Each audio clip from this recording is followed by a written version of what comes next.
Hi everybody.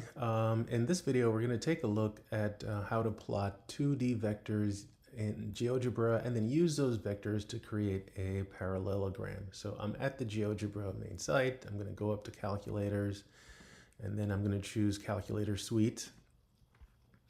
And then we have our nice blank canvas. So I'm going to define two vectors.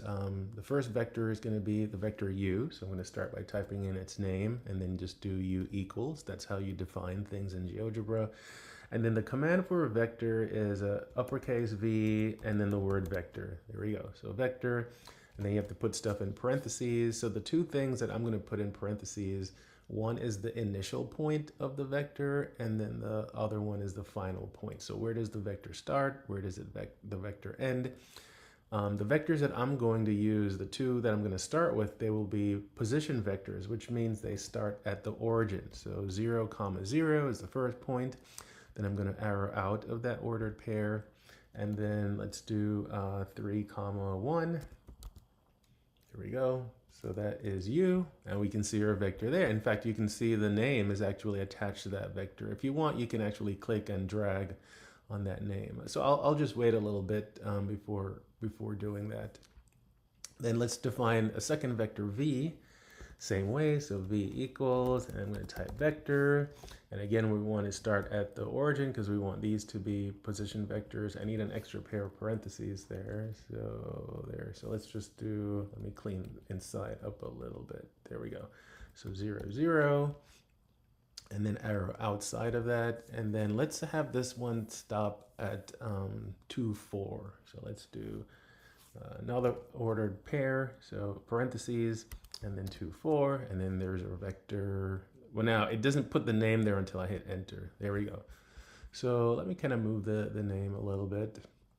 All right, so there are two vectors. And now to create a parallelogram, again, there are different ways you could do this, but I'm going to basically use a little bit of vector addition. So if the way you create a parallelogram is that you basically take a copy of vector u and put it at the tip of vector v. So in that case, it's going to start at 2, 4, and then end at, and then what we would have to do is add the components of vector u. So this is what it's going to look like. Again, you can give this one a name if you'd like. Let's say we call this w. So this w is not going to be a position vector. It's actually going to start at the end of v, which just, looking at the graph or looking at what we just defined is 2, 4. So we do that. And then let's have it end at, so starting at this point, if I move in the same direction as u, the x value would have to go up by 3. So it would be 2 plus 3. That will give us 5. And then the y value would have to go up by 1, which is also 5. So it's going to end at 5, 5, and there it is. And then if I hit enter, there's w. So our parallelogram is taking shape. And then, so we just need that fourth side that goes from the tip of u to the tip of w, right? So again, you can give this one a name. Let's say we call it y. So y equals, and then it's going to be a vector. And then we need a couple of ordered pairs. So yeah, so now we're gonna go from 3, 1, 3, 1, and then up to, again, 5, 5. And it's basically a different way of getting from 0, 0 to 5, 5 by using these two vectors.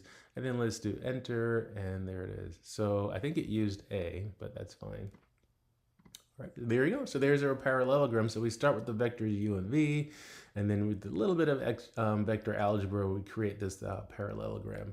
And I'm going to show you one more thing before we end the video. So so we've created this parallelogram. So it's a region in the xy plane. And if you wanted to kind of highlight the area of the parallelogram, you could actually have GeoGebra shade the inside, so it kind of stands out. And again, there are lots of ways you can do the shading. So let me show you one way that uses another command. So we've looked at the vector command. The second command that we're going to look at is the polygon, right? So uppercase P-O-L-Y-G-O-N. And basically, all you have to do to define a polygon in GeoGebra and get it to shade inside that polygon region is to just give the coordinates of the corners, or the vertices is what we call them. So looking at our graph, so 0, 0, and I'm going to go counterclockwise. So 0, 0 is 1. And notice it says undefined there because it's not really a polygon yet. You need to have at least 3 points to have a polygon. And then the next one will be 3, 1. Remember, I'm going counterclockwise, so 3, 1. Yeah, still nothing there. That's just a line. Now I'm going to go up to 5, 5. So this is where we should start to see something change. There we go. So that's half of it. So that's basically the triangle. And then if we end it now at 2, 4, again, notice these are the same values that we had earlier. So 2, 4, and there we go. And then you can hit enter. And it gives some other stuff off to the side, which you can ignore. But the key thing now is that we have, in fact, what you should do is I would turn off all those extra things because it gives you all these extra letters on it. But there would be our polygon. And then if you wanted to export this, you can take a screenshot, or it actually has an export feature, which I like. So if you go up to the menu, main menu, which is hidden, but these 3 horizontal lines, click on it, and then just go down to export image.